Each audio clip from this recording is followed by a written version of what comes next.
the last 2 years, or the last year, after holding the latest Kwita Izina, which was held virtually, it couldn't have been done properly without the support, the cooperation of the media.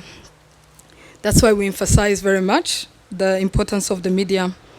But specifically for the purpose of opening this press conference, I'd just like to remind which ones they are. We have the main gorilla naming ceremony, which is Kwita Izina, scheduled on the 2nd of September. And as of next week, we embark on the first activities planned for this year, which is a launch of a community project around the Akagera National Park and having the rhino velo race again back this year on the 23rd of August. We have also planned familiarization tours for press, for international travel media, and international tour operators. And this starts on the 25th and will end on the 12th September in different phases. We've also planned a Business of Conservation conference in partnership with the African Leadership University through the School of Wildlife Conservation. We will have the BCC this year virtually on the 31st of August, planning to come back better next year in person for an in-person BCC on the 30th and 31st of August next year. And as we plan to start the D-Day of Gorilla naming ceremony, we'll also have a community-led conservation exhibition in Kinigi. This year, we are very pleased to have the world again converge in Rwanda to be part of the ultimate celebration of our 20 newborn baby gorillas to be named this year. And since the beginning of this event in 2005, we've named 354 baby gorillas. Today, Kwita Izina, as you all know, has become the main feature on the global events calendar, thanks to our collective efforts to promote conservation and sustainable tourism.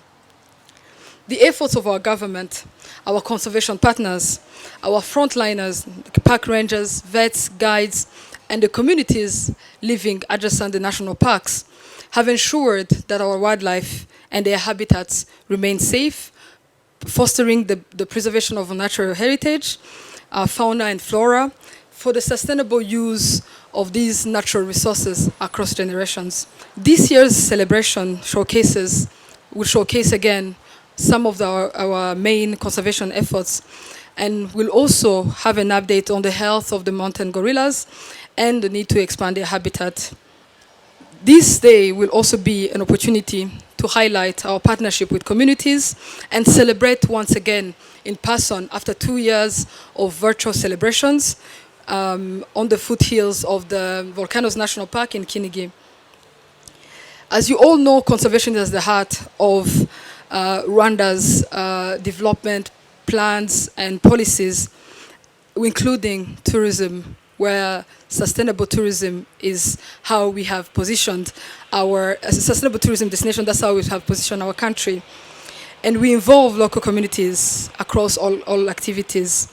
And all investors and beneficiaries have continued to enjoy the benefits that come with preservation of our natural resources. This includes, since 2005, the revenue sharing scheme, which has dedicated 10% of our total park revenues to community livelihood projects, where we have today contributed close to 8 billion Rwandan francs into projects that promote the socio-economic improvement of the communities. The projects that have been funded include schools, medical facilities, among others, and key infrastructure. And as you'll see next week, we'll be enjoying access to a smooth road that connects to Akagera National Park thanks to such projects. And next week, we'll be launching an industrial workshop in Kayonza, and we will be also visiting one of the most advanced fish farm that is in Kayonza, in the same area, across just on the Kagera National Park. Thanks to these projects, this particular one and many others that have been implemented across the different national parks, communities now understand better the importance of preservation of these natural resources and have better quality livelihoods. Over the last 2 years, the COVID pandemic has shown us that we need to think and build better partnerships, reimagine conservation, reimagine tourism as we look at creating opportunities for sustainable tourism, but most importantly, opportunities like this area that we are enjoying, which I'm sure my colleague Foster will come back to in his remarks. How do we create such places that are conducive, that are creating more opportunities for recreation, but most importantly also to serve as educational tools? And how do we also continue to invest in ecosystems like this to continue to enjoy such ecosystem services? Allow me to share some of the important updates and achievements that we have attained together with our partners, and that we continue to support the promotion and development of our sustainability and conservation in Rwanda. These include the restoration of the biodiversity, of course, of Akagera National Park, which saw the introduction of a new species in this national park, where we have 30 white rhinos, which were introduced in November 2021. As you probably have seen, the population has been thriving and increasing in population as well. And my colleague from Akagera, Karama, will come back to that. In June this year, we've also seen the launch of the Ellen DeGeneres campus of the Diane Fossey Fund, which is a place for local communities, for researchers and tourists to enjoy and learn about the mountain gorilla conservation and build the next generation of conservationists. The Rwanda Biodiversity Law was also gazetted recently, and we are looking into starting to implement and benefit from some of the opportunities that are within this particular law, including the creation of more sanctuaries for wildlife and more benefits for the Rwandan people and our economy. We've also seen the tentative listing of the Nyungwe National Park as a World Heritage Site, and I'm happy to know that we prepared and submitted the nomination dossier for the listing of this national park as a World Heritage Site by UNESCO. We definitely believe that this site deserves to be among the sites because of its rich biodiversity, being one of the important rainforests in the region.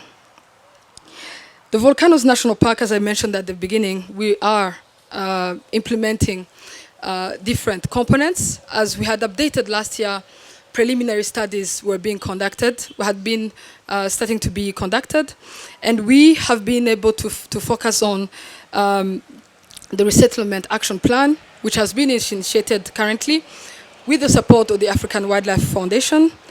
And we were able to have as well conceptual designs for a green village and a livelihood improvement plan, which will benefit the local communities, which will be relocated from the area that is supposed to be expanded for the national park. We also have currently a draft ecological restoration plan, which was supported by the Green Fund. As we move towards accelerating this project, we will be we'll be embarking on designing detailed designs of the Green Village, which include engineering designs, and as well as a volcanoes landscape master plan for this area that are both supported by AWF. Distinguished members of the press. As you know, conservation has been supporting tourism.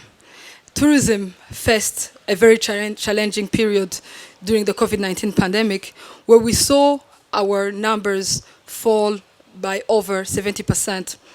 However, inbound tourism to Rwanda has been showing a promising return. Revenues from last year compared to the year before increased by 25%, coming from 131 million US dollars to 164 US dollars.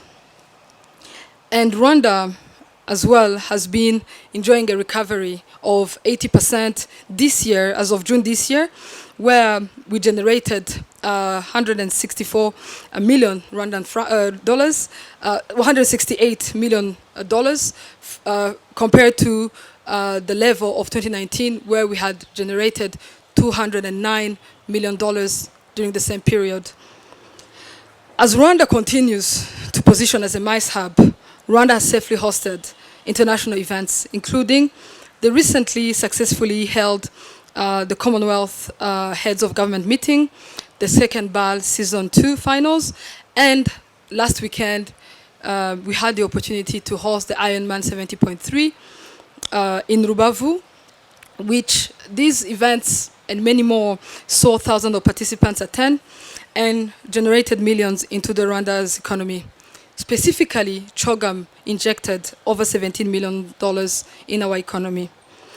Now that the world has reopened for travel, we continue to position Rwanda as a destination of choice through various strategic marketing activities, where we engage international trade, as I said, hosting them in the country for them to see the country, experience the country, and better package the country to their clients, but also in trade fairs where business meetings are conducted and eventually convert them to selling Rwanda, and travel media that has been traveling to Rwanda as well to cover the stories that you've been seeing in the different media outlets.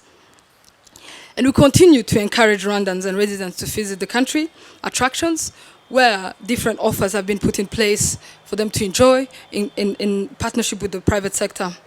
And as I conclude, through our various Visit Rwanda partnerships with global sports brands such as the Arsenal, PSG, and BAL, Rwanda enjoyed the best media exposure and media value for not only tourism, but also in terms of country branding and perception across the world. The partnerships and many other activities that we continue to conduct continue to position Rwanda as a sports tourism hub, an attractive investment destination, as well as to promote our key export products to new markets. Ladies and gentlemen, thank you very much for your kind attention. I look forward to engaging further in the next session.